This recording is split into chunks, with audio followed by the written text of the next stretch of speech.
to another episode of Saturday Night Cinema. As always, I am your host, Sawyer St. Sin. And let me just apologize for not having a video last week, but listen. That movie, Bloodsucking Freaks, it was bad. It was just bad. So, we're just gonna act like that never happened, and we're just gonna move on into the summer, right? June. What do you think of horror movies this summer? Summer camp. So we're gonna do the month of summer camp horror movies, starting off with Cheerleader Camp.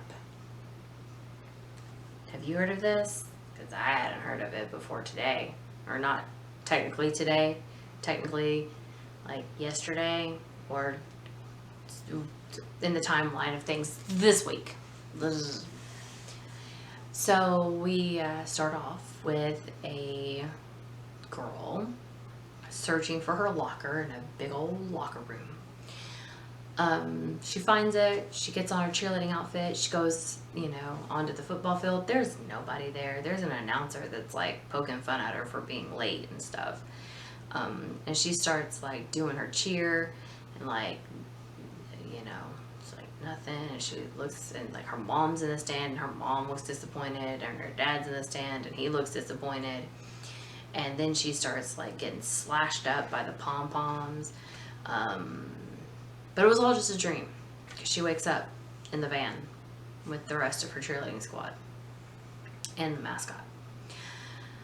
And they are going to cheerleader camp. Yay, spirit fingers. Okay, so they get there and they're met. Well, first off, they get there and the fat tubby guy decides, oh hey, I'm gonna stick my butt out and I'm gonna moon all these people because I'm so funny. Whatever. But they're met by the leader of the camp, and she is kind of like your typical popular cheerleader, like, in an 80s movie kind of jerk. So there's that. And she's doing a roll call, and she completely leaves off the mascot. Seems like she's got like a thing against mascots.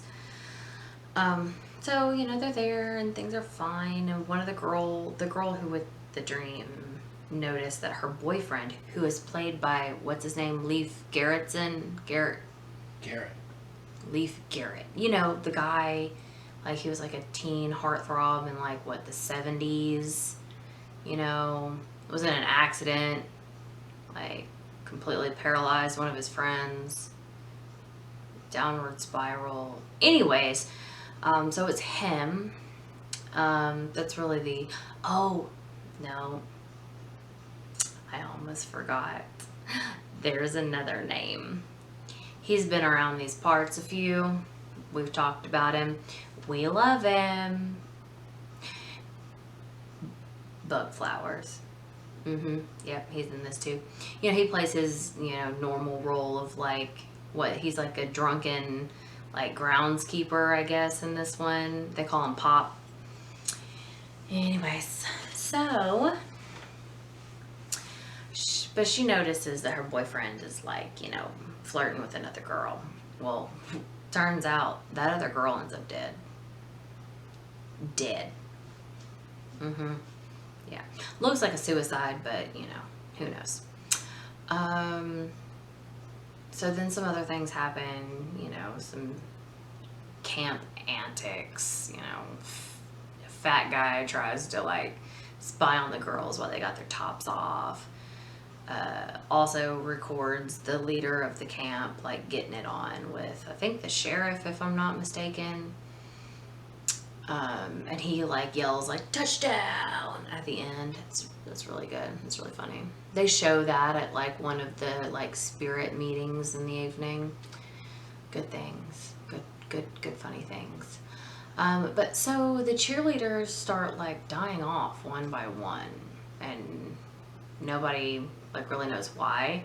the one girl keeps having like really strange dreams, and she keeps taking medicine that I'm assuming is like for mental illness or anxiety or something. I'm not sure.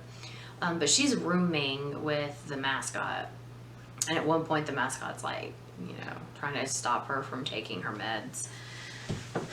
And so, we've gone through all of summer camp. Now I'm assuming what is like the last like little time, which in the timeline of this, it seems real fast. It seems like they'd only there for like a couple days. But they have like, the end of cheer camp, like cheer off, and then they like crown a queen of cheer camp.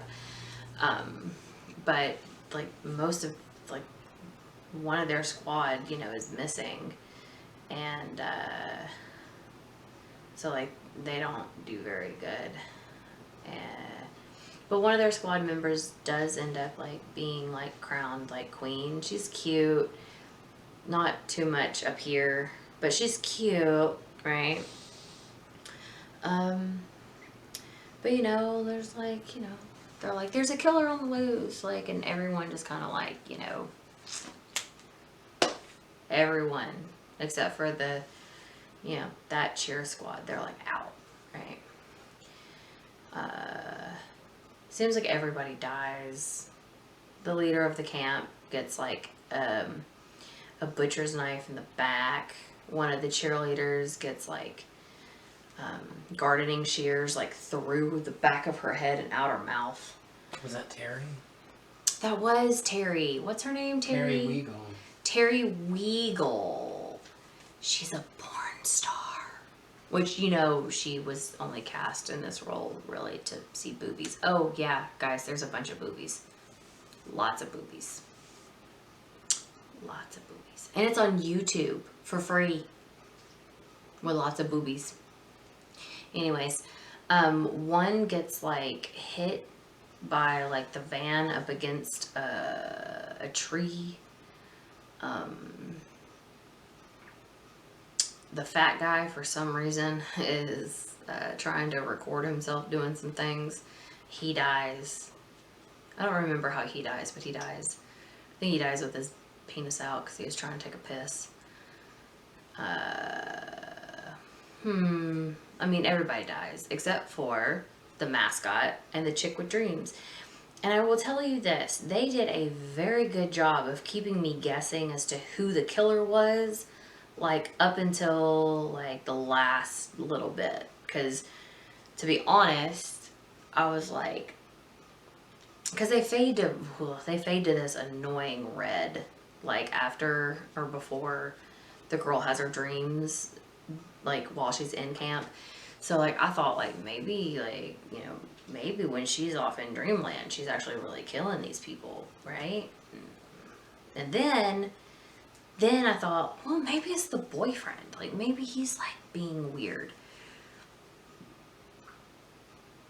But in the end, it's just the mascot and the girl with the dreams, right?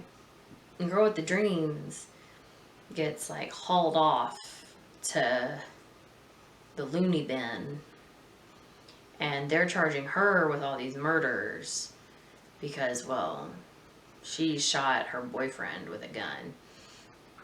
And the mascot gets off scot-free. Like, she just wanted to be a cheerleader the whole time, and now she's the only cheerleader on the squad left. And she's out there, like, cheering away.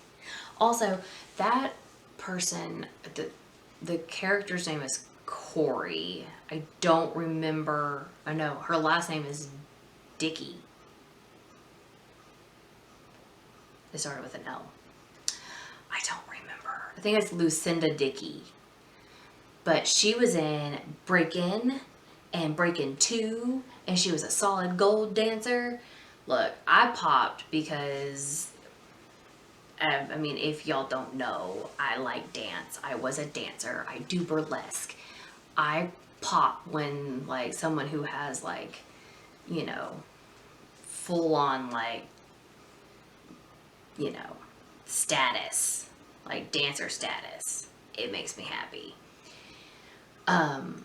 And she was even doing some like breakdancing moves in her gator costume, her mascot gator costume, which she was the best mascot, and they didn't give it to her because that lead snotty bitch has a problem with her because she didn't want to wear her gator mask while they ate. Yeah, okay, that's another point. Look, she made all the mascots eat while still having their heads on. How? There was this poor one, the poor panther was like trying to like drink his lunch out of a straw into his mouth. Sad. Sad trying to watch them eat. Sticking it into whatever little holes they could. It's crazy. Anyways, so it's a good movie. It wasn't terrible. It kept me guessing on a lot of like, aspects of it. There was a lot of boobs. That's always good. And that's always, something that I'm looking for in like my 80s horror movies. How many boobies can I see? And it had a lot of boobies. Boobaloobies. Anyways. So, guys, I wanted to, start off summer camp with like one that maybe, you guys hadn't really heard of a lot. And then, we're going to slip into some like familiar territory. Well, I mean, people know the first one. I don't know how many people have seen the second one. But we're going to do like some Sleepaway Camp 2. Sleepaway Camp Dose. Because, I mean, listen, all the Sleepaway Camps are great. But I like to, it's real fun. Boobies. Lots of boobies. Again, it's really good on boobies. The first one had like a lot of like children, so you couldn't really like show like boobies because that's wrong. But anyways, Sleepaway Camp 2 right here next week. Okay? Alright, awesome. Have a good weekend, guys.